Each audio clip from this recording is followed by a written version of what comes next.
Өз эфирде мен Алтын Арыстанбекова. Буга чейин мен жаздым, айттым, дедим, сүрөттөрдү дагы көрсөттүм, жүктөдүм. Алыстан атынук, жанына келсең бир киши дегендей. Элмирбек Иманалиев байкебиздин атын мен көп угуп жүргөм. Жакшы көрүп сыртынан ырларына жүрөгүм сүйүп жүргөм. Анан бүгүн ушул атайын буйруган экен ушул күн Элмирбек Иманалиев байкенин өзүнүн жумушуна келип, ушул жерде жакшынакай окуучулар менен отурат менин жанымда. Анда эмесе түз эфир башталды, кеттик. Саламатсызбы? Саламатчылык. Кандайсыз? Жакшы, шүгүр. Мен сизге кайрылуумдун себеби ушул Кыргызстандагы социалдык тармакты жарып, ошонун арасында элди ыйлаткан чоңдорго кайрылуу деген атайын бир ырыңыз жүрөт. Ошол ырды уккандар аябай аягына чейин угушуп, көрүп, анан бири-бирине бөлүшүп, уккул аягына ыйлатты деп сизге дагы деле тамшанып, сиздин сөзүңүздү, ырыңызды колдоп, коштоп атышат. Анан ошон үчүн деген ошол сизге келип, сиз менен жолугуп сүйлөшүп, ошол ыр жөнүндө сурайын дегем. Биринчи суроо, ушул ыр чоңдорго кайрылуу деген ырыңыз буга төкмө акындар деген карап туруп эле төгөт эмеспи?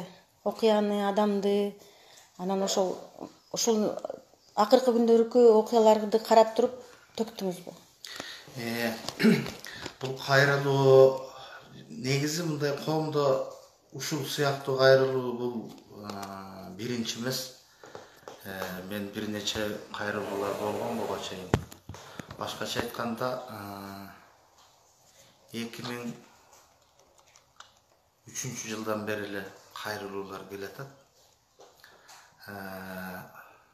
Бирок соңгусун сөз кылалы, ушул бул кечинде саат 9-дар чамасында жүктөлдү социалдык тармактарда.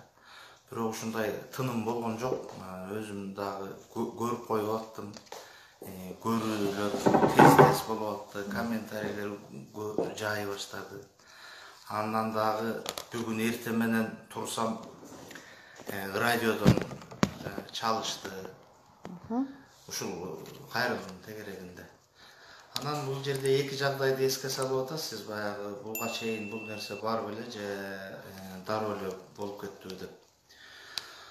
Бул кайрылуунун чыгып кетишине эки жагдайды айтайын. Бирөөсү баягы төкмө акындыкты сурап атсаңыз керек. Албетте мен кичине муну даярдап алдым.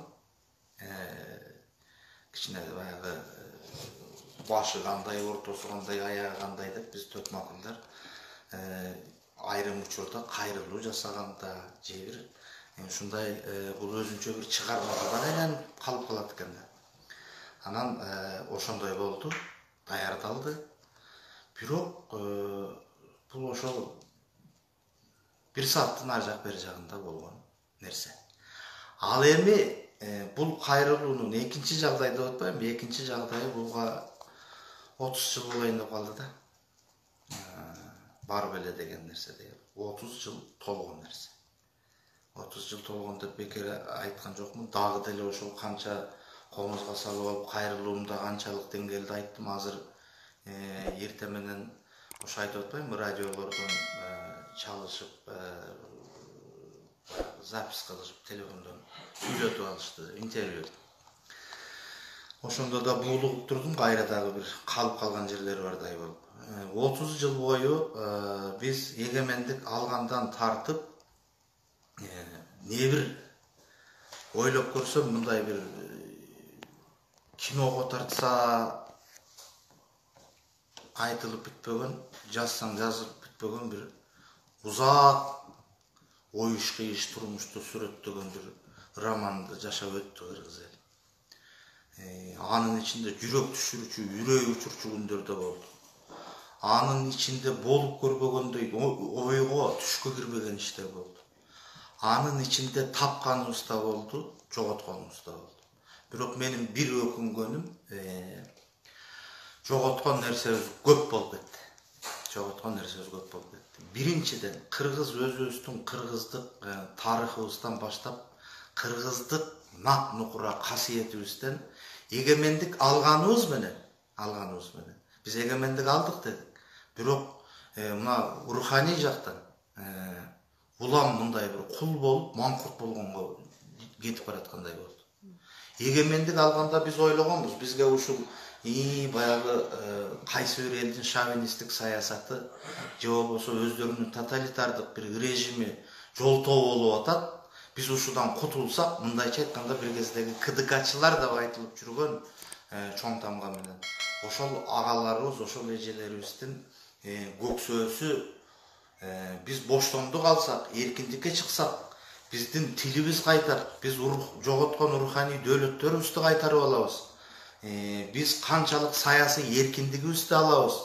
Кыргыз калкы бир жакшылыкка бат эле жетебиз деген кыялдар тилекке каршы 91-жылы биз эгемен болгон болсок, кокус мисалы да 90-90. Ошондон жыл өткөн сайын, ай өткөн сайын, жыл өткөн сайын биз жоготуп жүрүп отурдук. Эркиндикти руханий алдык дегенибиз менен кайра тескерисинче баягы ээн үйдү шайтан бийлейт дегендей биздин көкүрөгүбүздөгү коммунисттик идеология жок болуп, быт-чыт болгон кезде анын ордун башка нерселер ээлей баштады. Тилекке каршы оң жак эмес, биз батыштанбы, чыгыштанбы, кайсы жагынан болбосун биз мындай бир терс жактарын көбүрөөк үйрөнүп кеттик. Алдым жуттумдукка үйрөндүк. Бардык нерсе сатылат дегенге түшүнүккө келдик. Бүттүгүн сатып алса болот дегенге жеттик. Баарын сатып алса болот, бардыгын пул чечет, мындайча айтканда пулдун кулуна айланып баштады. Мына ошонун эсебинен дүңгүрөтүп ат эле болбосо жоготуп алдык көп нерсе. Жоготтук. Ада салтыбыздан канча жоголду. Нарк насилибизден, ыйман адебибизден канча нерселерди жоготтук. Булар бизге ошо кинолор аркылуу келди, кээ бирөөлөр өздөрү барып ташып алып келди. Башкача айтканда бул мисалы башка бир физикалык адамдын денесине жуккан жугуштуу оорулар анын бир вакцинациясы табылышы мүмкүн экен. Ал эми биздин адебибизге, абийирибизге, ыйманыбызга, жана башкабызга атайын үйрөнүп келип туруп, үйрөтүп жуктурган нерседен бөлүнүш кыйын экен. Аң сезимге сиңип калган нерсе? Сиңип калат экен. Мына ошол сиңип калган нерседен биздин улам четке мынакей биздин жетекчилер тигил жака учуп кетиптир, тигил жакты кыдырып жүрүптүр, баланча жерде жүрүптүр деген жаңылыктарды алга чукканда сүйүнүп жүрдүк. Ой, биздин жетекчилер да самолетко түшүп алып дүйнөнү кыдырып турбайбы. Ошо сүйүнүп жүргөнүбүз менен ошолор жыргаткан жок да. Алар эмне кылды? Биринчиден карыз сурады, карызга батырды өлкөнү. Экинчиден жанагындай жугуштуу аракеттерди үйрөнүп, кайра үйрөттү. Бизде болбосо ар кандай коомдо жашап көрдүк. Биз эгемендик алдык, биз тандаган нерсебиз демократия болуш керек деп муну көрдүк. Бирок демократиянын бардык шарттарын, анын пайдалуу жактарын алдыкпы, зыяндуу жактарын алдыкпы, бүгүнкү күн көргөзүп атат. Биз зыяндуулугун көбүрөөк алыптырбыз. Ошо либералдуу болобуз дедик, либералдуу коом муну көрдүк. Укуктук коом түзөбүз дедик. Укук дегенде кайра укуктук коом бул бизге чексиз, башкача айтканда жегичтердин, коррупционерлердин оозун араандай ачып бергенге шарт түзүп берди. Анан ошону менен ушундай. Мен таң калганым, мына кайрылуумда да айтып кеттим. Ушул бир эгемендик доордоп атабыз го, мынакей ооз толтуруп айтканга жакшы экен, 30 жыл деп. 30 жылдын ичинде жогорку кеңеш парламентибизди алып көрөлү. Бир Дооронбек Садырбаев деген асыл адамдан башкасы чынын айтканда бүттүгү чириген байлар, капиталисттер, болбосо мамлекеттик чиновниктер, уурулар мына ошолор кызматка келип алып, уурулук жол менен, карактоо жолу менен, жана башка бекитип алуу жолу менен, эми булардын түрү көп экен азыр санай берсем. Ошонун бардыгы менен ошонун мүмкүнчүлүктөрдү ошондой жагынан ачылып, арааны ачылып, үйрөнүп, үйрөтүп, анан кийин байыгандар гана түзүп келатат. Же жалганбы? Мен мисалы үчүн жарды депутат көрө элекмин. Жардыны мындай коебуз. Мындай жашоосу ортону да көрө элек. Бүттүгү чириген байлар. Же жалганбы? Эгер чириген бай болбосо, мына азыркы кийинки партиялык система менен шайлоого келебиз деди. Партияга ал тиги ошондой акчалуулар чөнтөктүүлөр берет. Emne olsa da kişi yolun taap, niyesini satkan bilmem, işi kılsa satıp bayıganlar, oşonun içine aviri da giret, arnamısı da giret, anan kaşayıp meyli, özünün jeke aviri arnamısını, maga dese kaysı bazarı alıp çıksa satı versin, Afrikanın bazarını alıp barabı, batıştıkını alıp barabı, çıkıştıkını alıp barabı, satsın aylanayım, sata versin. Bирок bular bizdin жалпы ата жұрттық байлықтарды сата баштабады. Жерді саттық па, жалған ба? Саттық. Көміскі де саттық, көрсетіп те саттық. Жер астындағы генді саттық па, жердің алдында. Көрсетіп те саттық, көміскі де саттық. Бөлішіп те сатты, көрішіп те сатты, өлішіп те сатты. Өлішіп те сатты. Мынакей ошондой кылып туруп сатты. Ушуга чейин кол жеткенде, анан биз кантип мына жарандар мындай бир жөнөкөйлө, мен акын болбой эле жөн башка да бир кесиптеги же жөн эле тынч унчукпай уйбап жүргөн иш болсом дагы үн чыга турган болуп атат да. Анан демек менин кайрылуума көп жыл болду деген мына ушундай. 2003-жылдан бери кайрылып ушул кайрылып келатабыз, жетекчилерге деп атасыз да. Жооп болдубу? Жооп мындай болду. Алгачкы 2003-жылдарда айтайын, бул бир эки жагдайды айтам бул жерде. Ал кездеги айтыштарда айттык. Айтышта эле кадимкидей ушундай эл менен филармониянын залында. Ошондо да элдин ичинде ушунчалык бир нааразычылык бийликке күчөп кеткен жыл экен. Кол чапкандан сырткары жер тепкилешкенин билем да мен. Тарс филармонияда. Мына ушундай болгон финалдык айтышып атканында. Ушундай бир ачык сында тайманбай, өзүңөн өзү бизде бир ушу жүрөгүбүздө ушундай нерсе бар. Кудай дилге салат, ошол кезде биз айтабыз бар. Аны айтпай койгон мүмкүн да эмес, өзүнөн өзү кетет. Мына ошондой учурлар болду. Мына жооп жөнүндө сөз алсак. Ал кезде бизди мындай итүрүп атабы, адам сүйлөп атабы, жакын ырдап атабы, баары ырдоолор болду. Колунан эмне келет деген. Анан ошолордун бири катары калдык. Элден жооп болду, бийликтен жооп болгон жок.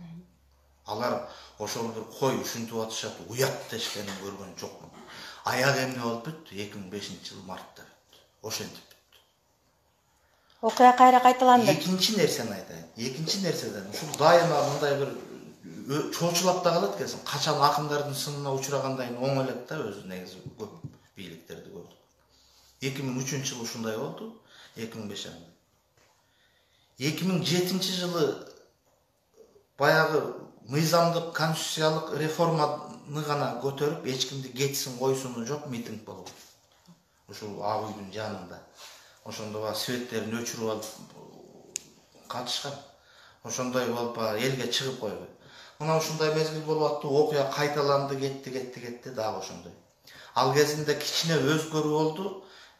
Бийлик акындардын сөзүнө реакция бере баштаган бир же кичине элдин баягы ушундай бир нааразычылык жыйындарына жооп катары анти-митинг деген белекетти табышкан. Эсиңиздерде болсо керек, кимдер уюштуруп күндөр жасаган. Ошол эле учурда мындай бир жанагындай булардын өздөрүнө жакын жаргон экен, бу дагы жанагы шестеркалары ушундай бир тейлөө, орусча айтканда услуга көргөзөт экен кожоюндага. Бирөөлөргө шантаж уюштуруп берет экен, айрым мындай бир акыйкат жазып иликтеп койгон журналисттерге же айтып койгон кишилерге же акындарга. Ошондойлорунан кургалган жокмун. Ошондойлорунан кургалган жокмун. Ал керек болсо өзүмүн түздөн түз жашоомо бир мындай соккусун урган нерселерге чейин барышкан. Муну баягы жогору жагы эмес, бер жагында кошуматчылар. Мына Кыргыздагы эң жаман нерсе дагы биздин бир кийинки Кыргыздагы деп туура эмес айттым, Кыргызда жок болчу бул ушу кийинки мына балекет кыргыз аралашмалары жөнүндө. Ошолордун бир ушундай нерсеси бар. Көшөкөрлөнүп, кошоматтанып өлүп калат да. Жөндөн жөн эле айтпаса дебесе деле сиз үчүн мунуну жасап койдум деген кошоматчылар болот экен бийлик тарапта айрыкча. Ошол сыяктууларга илиндик. Мына жооп ошо болду.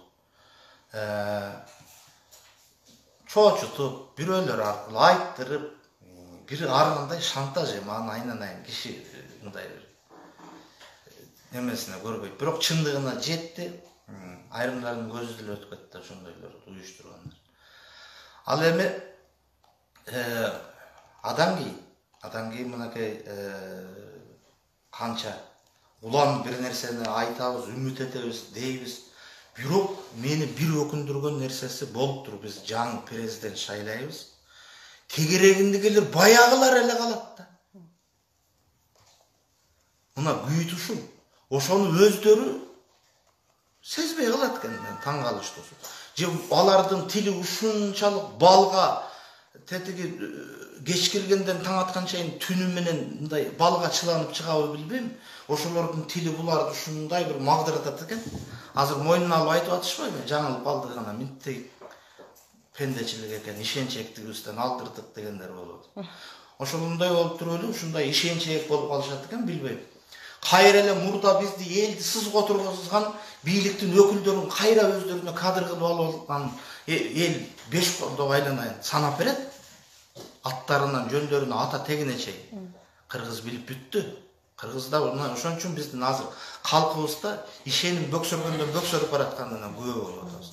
Бийлик дегенде кулагына аферист деген эле бир сөз жаңыргандай болуп калат. Мисалы меникини ошентип атат, билбейм. Бийлик дегенде мындай бир иренжүү, бийликтин өкүлү деген сөз бул бир чөөлөрдүн өкүлү дегендей түшүнүккө. Жийиркенч пайда болду. Ишенимден кетти. Ал эми мынакей сот реформасын кылып булар эркин болот. Муну өздөрүнүн эч кандай кысымчылык болбой ушундай болот. Биз ушундай сотту түзөбүз, ушундай күч органдарын түзөбүз деген сайын кечирип коюшсун. Ошенткен сайын кайра тескерисинче соттор тактекеге айланып. Ким ойнотсо ошого тим эле ушундай ойноп берет. Бүгүн батышты карап турган сот эртең чыгышты карайт. Түштүктү карап турган болсо түндүктү карайт. Мындай бир аябай бир оюнчуктар болчу илгери. Мен бала кезимде ойноп калдым. Айланып мынтип кете берген, бияка немете берген, жыгылбаган бир ушундуктай оюнчуктар. Юла деген оюнчуктар. Ошон атын деле унутуп калдым. Азыр антпейларын азыр сот оюнчуктар деп койсо да болчу деп калдым. Эмнеге эгер андай сот бийлигин оюнчу кыла турган болсо андай нерселер менен элди алдаш керек. Экинчиден элде дайыма мындай бир жаңы нерседе үмүт боло берет экен. Мына менин кайрылуум боюнча кайра келсе, мага радиодон экинчи Марал радиосунан чалып журналист сурап атат. Теги сиз үмүтсүздүк менен болгон сукалыптыр кайрылууңуз ошондой деп. Ушундайбы же мындай бир жакшы нерсеби деп. Үмүтсүздүк менен болуп калгандай туюлушу мүмкүн, бирок ал жерде чынында жалаң мындай негатив айтылды. По факту. Бирок ал чындыгында мындай чындыгы бардыр да, ошон үчүн ушунча эл угуп аткандыр, сөз кылып аткандыр. Келип мындайда биз азыр чечүүчү бир учурларда турабыз. 2019-тун жайы келип калды. 2020 шайлоо бар. Парламенттик шайлоо бар. Мынакей бул дагы бир жолу элдин колунда бир мүмкүнчүлүк болот да. Мүмкүнчүлүк болот. Ушундай кезде ойлонушсун. Курулай үмүткө ишенбесин. Кээде ушул биздин калкыбызда кыргызга тийиштүү бир мүмкүн кемчиликтер, мүмкүн артыкчылыктар, бир байоолук сапатыбыз бар. Ушундай эле бир же булардын бир ушундай гипноздуу күчтүү шайлоо убагында эле мындай бир баш айлантма оюндар элди ишендире баштайт. Демейде ушундай бир көрүп койбогон, билип койбогон кандидаттар андай кезде тим эле жүгүрүп, бүгүлүп бир ушунча элдин оозун карап ичипейл, ушунчалык берешен, март өздөрүнүкүн берип аткан тим эле таркатышат айрымдары. Баягы добушту сатып алабыз дегендер. Алардын баары ошол менимче коррупциялык жолдор менен же болбосо такыр мына мен тазамын дегендери дагы бул доор ушундай болду. Эч кур дегенде салыктан качкандар. Же болбосо ушундай бир көмүскө экономиканын урдагандар. көзүрлөрү. Мына ошондойлор анан кийин элге акча таратам. минтип коебун, антип коебун. Эми Кудай бетин салба, айрым учурларда ошондой бир шайлоого бараткан партиялардын өкүлдөрүнөн, ошолордун катардагыларынан эл деле, биз деле угуп калып жүрдүк. Азыр добуш мынчага чыгып кетти, мынчадан турат деген сөздөр кадимкидей. Мына ошондой нерседе эми калкыбыз, элибиз бир жаңылбаса, өзүбүздүн укуктарды биле алсак, биздин карапайым калк, мисалы айрыкча элет жериндегилердин бирден бир чоң өз укугун пайдаланган учурлар албетте ошо шайлоолор экен. Ошондой кезде бир жакшынакай уюшкандык менен бир тилектүү, мындайча айтканда, бир багыттуу, бир ак тилектүү, ошондой максат менен көрүнгөнгө колжолук болуп кетпей, пайдаланылып кетпей, бир билсе деген нерсе да. Мына кайрылуубузда деле ошол, биз акындар эмне демек элек? Ой, көргүлө, көрүп атасыңар. Эми алдана көрбөгүлө деген маселени коебуз да. Анан эми туура бизде азыр мына ишеним дефицити орун алды аябай коомдо.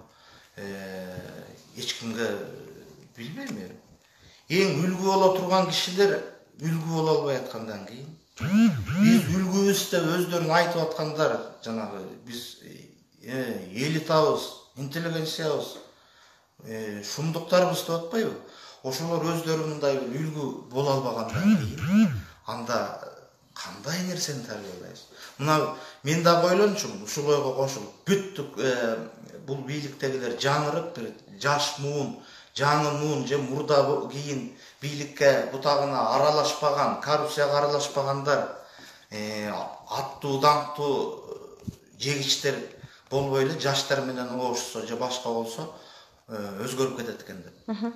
Бирок менин мындай бир нерсени байкап калдым да, жеке оюмдур балким. Бирок ошого көп кишилер кошулуп жүрөт. Бул өзгөрүп жаштар келген күнү деле ошолор үйрөткөн жаштар, анан ошолордун балдары келет да. Мындайча айтканда, Кыргызда жакшы макал бар. Желмогуздун кичинеси чоңунан күчтүү дейт. Ошол сыңарындай кичине желмогуздар келет да. Кичине желмогуздар келет. Себеби бизде жаман прецедент калды, ошондой бир эмне болсо дагы улуп, жулуп, учурдан пайдаланып, мен бул кызматта канча турам ким билет, ушу жеп жутуп калышым керек деп эле Салтка айланып калды, урурлук. Анын үстүнө ошол кызматты сатып алган киши, сатып алган акчасын кайтармайын, ал жерде жабышып, жанагындай жабышып алып соргон сүлүк болот экен. Мына ошондой нерсени көрдүк го, билдик. Эми билбейм мындан ары кандай. Мындан ары бир гана да бир жакшы жол бар. Мына биздин мыйзамдарда референдум деген бар. Бирок мен ушул референдумду таң калганым көп болду. Бул тиги алгачкы биздин эгемендик алгандан тартып, ошо алгачкы ажоо, алгачкы бийликтеги турган кезден баштап референдумдар өтүп